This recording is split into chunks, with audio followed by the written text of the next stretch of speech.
Hello viewers, আসসালামু আলাইকুম। আশা করি আপনারা অনেক অনেক ভালো আছেন। আজকে আমি এমএস ওয়ার্ড 2021 এর উপর নতুন একটি সিরিজ শুরু করছি। আপনি যদি আমার দেওয়া প্রতিটি ভিডিও ভালো করে ফলো করেন, আপনি এমএস ওয়ার্ডের মাস্টার হয়ে যাবেন। আমি এখানে প্রতিটি ভিডিওতে প্রতিটি বিষয় নিয়ে বিস্তারিত আলোচনা করব। আজকে আমরা আলোচনা করব এমএস ওয়ার্ডের 2021 এর ফাইল ট্যাব নিয়ে। এটি হচ্ছে পার্ট 2। সো আমি মিজান আছি আপনাদের সাথে, চলুন শুরু করা যাক। সো ভিডিওটি শুরু করার আগে আপনি যদি আমার চ্যানেলে নতুন হয়ে থাকেন তাহলে লাল বাটনটিতে ক্লিক করে সাবস্ক্রাইব করে নিন এবং বেল বাটনটিতে ক্লিক করে অল করে রাখুন। এখন একটি লাইক এবং নিচে চলে আসেন, এখানে নাইস ভিডিও লিখে কমেন্টস করে দিন। এতটুকু করার জন্য আপনাকে অসংখ্য অসংখ্য অসংখ্য ধন্যবাদ। ওয়েল, আজকে আমরা দেখব ফাইল মেনুতে কি কি অপশন রয়েছে। যদি আপনি একদম বিগিনার লেভেলের হয়ে থাকেন তাহলে প্রথম ভিডিওটি অবশ্যই দেখে নেবেন। এটি হচ্ছে পার্ট 2। সো আমি এই ফাইলটি ওপেন করছি। ইন্টারফেসের বেসিক নিয়ে আলোচনা করছি, আজকে ফাইল মেনু নিয়ে আলোচনা করব। ফার্স্ট যে অপশনটি আসতেছে ব্ল্যাঙ্ক ডকুমেন্ট, এখানে ক্লিক করলে একদম ব্ল্যাঙ্ক ডকুমেন্ট আসবে, নতুন একটি ডকুমেন্ট আসবে যেটা আপনি চাইলেও কন্ট্রোল এন দিয়েও আনতে পারবেন। সো এখানে আরও অনেক ফাইল টেমপ্লেট আছে, টেমপ্লেটের উপর ক্লিক করলে এগুলো আপনি এডিট করে খুব দ্রুত কাজগুলো করতে পারবেন। ওকে, দেন হোম ট্যাবের নিচে অপশন রিসেন্ট, আমরা লাস্ট যে বিষয়ের উপর কাজ করছি বা যে ফাইল ওপেন করছি মাইক্রোসফট ওয়ার্ডের প্রত্যেকটাই রয়ে গেছে। প্রিন্ট এর কাজ, রিসেন্টলি যে ফাইল কাজ করেছি ফাইলকে প্রিন্ট করে রাখলে প্রিন্টের ক্লিক করলে উপরে শো করবে যে ফাইলগুলো প্রিন্ট করা আছে সেটি শো করছে। নিউ, যেটি অলরেডি দেখেছি, হোম ট্যাব মূল টেমপ্লেট থেকে নিউটা এখানে দেখার কিছু নেই। দেন হচ্ছে ওপেন, ওপেন সি সেম হোমের মতনই কাজ করছে। রিসেন্ট ফাইল, আমরা যেহেতু ফাইলগুলি রিসেন্টলি কাজ করেছি এগুলো এখানে দেখাচ্ছে। এখানে রিসেন্ট সেট করা আছে এবং ফোল্ডার ফাইলগুলো কোন ফোল্ডারে আছে সেটা আমরা দেখতে পারছি। ওয়ান ড্রাইভ পার্সোনাল, আপনার যদি মাইক্রোসফটের অ্যাকাউন্ট খোলা থাকে তাহলে এখানে লগ ইন করে নেবেন। যদি আপনি কাজ করবেন চাইলে আপনি ওয়ান ড্রাইভেও সেভ করে রাখতে পারেন। পিসিতে যদি নেট কানেকশন থাকে জাস্ট ব্যাকআপ রাখার জন্যই এটি করা হয়। যদি আপনার হটমেইল, আউটলুক যেটাই হোক না কেন মাইক্রোসফট অ্যাকাউন্ট থাকলেই লগ ইন করে নেবেন, না থাকলে নো নিড। দেন হচ্ছে দিস পিসি, আপনার পিসিতে কোথাও ফোল্ডারে ফাইল সেভ করা আছে, আপনি যদি ওপেন করতে চান তাহলে দিস পিসিতে ক্লিক করার সাথে সাথেই আপনার সি ড্রাইভে চলে যাবে, কম্পিউটারে হার্ড ডিস্কে চলে যাবে। সেখানে থেকেই ফাইলটি যেখানে রাখা আছে সেখান থেকেই চাইলে আপনি ওপেন করতে পারবেন। যেহেতু আমার ডেস্কটপে আছে, ডেস্কটপ ক্লিক করলাম। যে ফাইলটি নিয়ে আমি অলরেডি কাজ করতেছি, সো একটা ফাইলই আছে, একটা ক্লিক করলেই ফাইলটি ওপেন হবে। যেহেতু ফাইলে কোনো কিছু নাই, অ্যাড এ প্লেস, এটাও ওয়ান ড্রাইভ।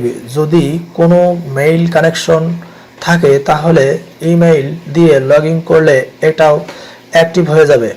দেন হচ্ছে ব্রাউজার, ব্রাউজার হচ্ছে আপনার কম্পিউটারে কোথাও ফাইলটি রাখা আছে সেটা খুঁজে ওপেন করার জন্য। দিস পিসি থেকেও ফাইলটি খুঁজতে পারেন, তবে ব্রাউজার থেকেই খোঁজাটাই সবচেয়ে বেটার। ইনফো থেকেই আপনার যে ওয়ার্ড ফাইলটি আছে, ডকুমেন্টটি আছে সেটা চাইলে আপনি পাসওয়ার্ড দিয়ে রাখতে পারেন যেন কেউ ওপেন করতে না পারে, বা পড়তে পারবে বাট এডিট করতে পারবে না। দুই ধরনের পাসওয়ার্ড দেওয়া যায়, এই বিষয় নিয়ে আমরা পরে আলোচনা করব। এখানে বাকি যে বিষয়গুলো আছে তেমন দেখার কিছু নেই। দেন আমরা সেভে যাচ্ছি। আমি কিছু ট্যাক্স আনার জন্য equal rent first bracket close দিয়ে এন্টার দিলে কিছুটা ট্যাক্স চলে আসবে। এগুলো স্পেসিফিক কোনো অর্থ বা মিনিং শো করবে না, জাস্ট র্যান্ডম লেখা। সাপোজ এই ফাইলটি টাইপ কাজ করেছি, এখন ফাইল ট্যাবে যে সেভ করে দিলাম, অথবা কন্ট্রোল-S দিয়েও কিন্তু সেভ করতে পারবেন। দেন সেভ অ্যাজের কাজটা কি? সেভ অ্যাজে কাজ হচ্ছে, এটি হচ্ছে অরিজিনাল ফাইল, বাট এটি পুনরায় কিছুটা এডিট করতে হবে। যেমন লাস্টের যে প্যারাটা আছে, প্যারাটা আমি রাখতে চাচ্ছি না, প্যারাটা কেটে দিলাম। যতটুকু আছে এটা দিয়ে আমি ফাইল সেভ করব, আর আগেরটা ছিল ওটার মতন থাকবে। সেই ক্ষেত্রে যেটা করতে হবে, আপনাকে ফাইলে গিয়ে সেভে এসে ক্লিক করতে হবে। যদি কন্ট্রোল-S দেন তাহলে এটি থাকবে, আগেরটা বাদ হয়ে যাবে। সো আগেরটা ঠিক রেখে নতুন আরেকটা সেভ করতে হলে অবশ্যই ফাইলে যাবেন। দেন সেভ অ্যাজ, এখান থেকে ব্রাউজারে যাবেন। এখন কোথায় আপনি সেভ করতে চাচ্ছেন ওই লোকেশনে গিয়ে ফাইলটি নামটি সিলেক্ট করে নতুন আরেকটি নাম সেভ করব। দেন সেভ। এখন কিন্তু আমরা ফাইলটি সেভ হয়ে গেছে, আলাদাভাবে দেখতে পাচ্ছেন, মিজান ইউটিউব বাংলা। দেন আরও একটা ডকুমেন্ট আছে আমার, এটাও আমি ওপেন করছি। এখান থেকে যেটা ছিল মিজান, আমার ভিতরে যে ফাইল খোঁজার প্রয়োজন নাই, যেহেতু রিসেন্ট ফোল্ডারে ইজিলি দেখতে পাচ্ছি, এটাই ক্লিক করলাম। দেখেন ক্লিক করার পর দুটোর মধ্যে ডিফারেন্সটি কি? যখন আমি সেভ অ্যাজ দিয়ে সেভ করলাম তখন কিন্তু আমাদের পরের ফাইলটাও সেভ হয়েছে আলাদাভাবে একটি ফাইলে। আর যেটা প্রথম ছিল এটা হচ্ছে ওইটা। সেভ অ্যাজের কাজটা হচ্ছে একটি ফাইলকে পুনরায় ডিফারেন্স নামে সেভ করা, কিংবা কিছুটা এডিট করার পর আগেরটা ঠিক রেখে নতুন আরেকটা ফাইলে সেভ করা, আর কিছু না। দেন হচ্ছে প্রিন্ট লেআউট থেকে প্রিন্ট আউটপুট দেখতে পারবেন। আপনার যে লেখাটা আছে, যে ডকুমেন্টটা আছে, সেটা আপনার প্রিন্ট দেখতে কিরকম। দেন হচ্ছে শেয়ারে আমরা পরে দেখাবো, এটা আমাদের ধাপে ধাপে সামনে আসবে।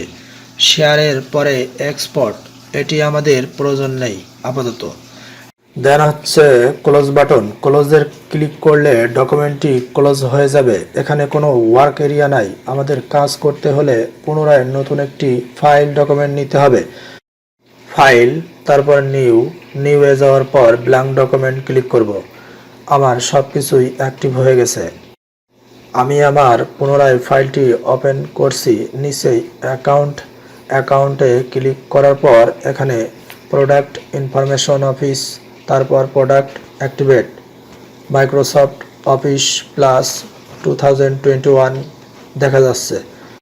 নিচেই ফিডব্যাক, তারপর অপশন, এগুলো আমরা ধীরে ধীরে ফাইল ট্যাবের ভিতরে যে মেনুগুলো আছে আমরা সবগুলো জানলাম। পরবর্তী ভিডিও দেখার জন্য আমন্ত্রণ জানিয়ে আজকের ভিডিও এখানে শেষ করছি। এতক্ষণ সাথে থেকে ভিডিওটি দেখার জন্য আপনাকে অসংখ্য ধন্যবাদ। আর যদি ভিডিওটি ভালো লাগে চ্যানেলটি সাবস্ক্রাইব করে পাশে থাকবেন, এবং আপনার যদি কোনো কিছু বুঝতে সমস্যা হয় তাহলে অবশ্যই কমেন্টস করে জানাবেন। আপনার একটা লাইক এবং কমেন্টস আমাকে আরও ভালো কাজ করতে উৎসাহিত করবে। সো অনেক ভালো থাকবেন। পরবর্তী অন্য একটি ভিডিওতে আবারও কথা হবে। আসসালামু আলাইকুম।